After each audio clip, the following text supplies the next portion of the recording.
Everything in self-help is very abstract. If I promise to make you happier, how do you measure that? You can basically make any promise whatsoever, and it's not really refutable. The customer base is particularly vulnerable. You might really harm somebody, right? What do you think has made the self-help industry yucky? Is it low quality content and then super high prices and just leaves everyone with a bad taste? What is it? So everything in self-help is very abstract, right? If I promise to make you happier, how do you measure that? There's not really any objective way to measure it. So it lends itself to very creative marketers because you can basically make any promise whatsoever. Yeah. And it's not really refutable. It tends to attract very aggressive marketing on the one side. And then on the other side, the customer base is particularly vulnerable, right? What's the first thing you learn when you learn to copyright? It's find the pain point. Yeah. Find their insecurity and then just fucking needle at it. And then hit the objections and just mercilessly. It's oh, you're insecure about your body? Yeah. Oh, let me tell you how ugly you are for 4 paragraphs. Yeah. And with self-help, you are dealing with a particularly vulnerable audience with very deep insecurities and a lot of people who are at a very low point in their life. So you have this combination of super aggressive marketers who are probably over-promising because it's more profitable, and then a very vulnerable customer base that you don't want to fuck with their expectations too much because you might really harm somebody, right? And I think the combination of those two things has just given it a slimy reputation and left a very bad taste in a lot of people's mouths. Yeah. I do think it's getting better, but it's still has a long way to go. I think you were saying on a podcast that therapy has the biggest hit rate. It's not like going to any conference. It's not reading a book or anything like that when it comes to not just personal growth, but happiness in general. Can you elaborate on that and maybe give some examples of how you've done this? Sure. So I, this investigation maybe started with my own insecurity. When I started to blow up in my career and people started to take what I said seriously, I didn't have I wouldn't call it a crisis, but I take very seriously kind of the ethics of the situation that I'm in, right? If millions of people read my material, then if I give bad advice, that has real effects on my audience and on the world. So I became deeply interested maybe 7-8 years ago of okay, what actually works, right? What modalities and therapies have they studied and what are the results? What's the hit rate? Which form of therapy is the most effective? Are weekend interventions effective? Are books effective? They've actually done empirical research on self-help seminars, on self-help books. And it's actually super interesting. So therapy is the most effective intervention. It's the classic for a reason, right? But what's fascinating is that even therapy, well, first of all, 2 things are really interesting about it. The first one is there are dozens and dozens of different modalities of therapy. There's an alphabet soup, it's CBT, DBT, RE, BT. I could list a dozen of them.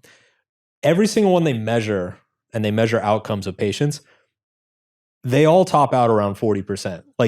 All these different schools of thought, all these different academics and brilliant minds like Freud and Adler and all these people have come up with all these different modalities of intervening in people's lives.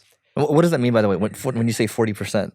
40% report feeling better. Got it. A year or 2 later. Got it. And 60% report no difference. So when people come to me and they're what type of therapist should I get? I'm it doesn't matter. Just find somebody you like. Find the most important thing is just that you go and talk. That seems to be the common denominator. So therapy kind of tops out around 40%, which, by the way, is pretty shitty. That's anything 40% win rate. And that's the best. And that's as good as it gets. Yeah. Right. Self-help content is generally, it's a weaker effect. It's around the same. It's 30 to 40% report feeling better, but it's a weaker effect rate. So it's if therapy takes you from, let's say from a scale from 1 to 10, your happiness is a 5, therapy might take you a successful therapy intervention might take you from 5 to 7 or 5 to 8. Self-help will take you 5 to 6. So it does something. It's a little something, and it doesn't always work, but it's like, it's something, right? There are two reasons I find this significant. One is that basically even the top experts in the field of psychology who have spent their entire lives studying this and practicing it in a clinical setting still are not very successful at it. Like, we still don't really know what works. We have not found anything that is a consistently highly efficacious intervention to help people feel better about their lives.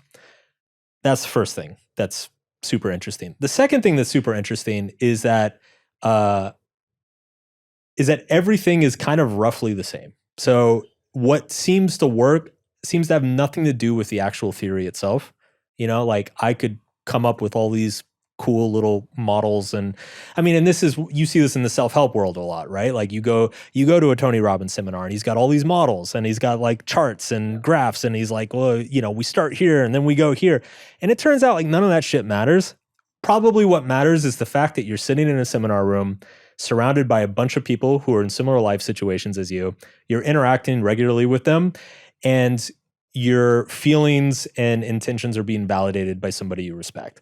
That seems to be like the common thread through all of this. And to me, that was very relieving, because as just quote unquote a random dude on the internet, I think I had like a lot of imposter syndrome around like, who am I to be giving advice? Like, why should anybody take me seriously? And when I dove really deep into it, I realized like, oh, well, nobody really knows what they're doing. Do you think therapy and coaching can go hand in hand sometimes? Because sometimes the way I look at my coach is he's got range, right? He's been a VC, he's been a coach before, and he's also a good father too, right? Yeah. And so it's like, I feel like good therapy just comes from asking good questions. Like, what's your take on that? I kind of put life problems, life issues into two buckets. One bucket is people who are in a bad place and want to get to an okay place. You're depressed and you want to not be depressed, or you're somebody in your life, you had a horrible breakup and you want to get over the breakup, right? I think therapy is probably better for that. The second bucket is you're okay, but you want to be great. And I think that's where coaching comes into play more. Therapists don't really, like, if you come into a therapist's office and you're like, everything's pretty good, like, I'm pretty happy, but I want to be fucking crushing it. Like, a therapist can be like, well, so therapy's level one. Yeah. It's like therapy is kind of like bandaging the wound. Yeah. Whereas like coaching is kind of like building the muscle.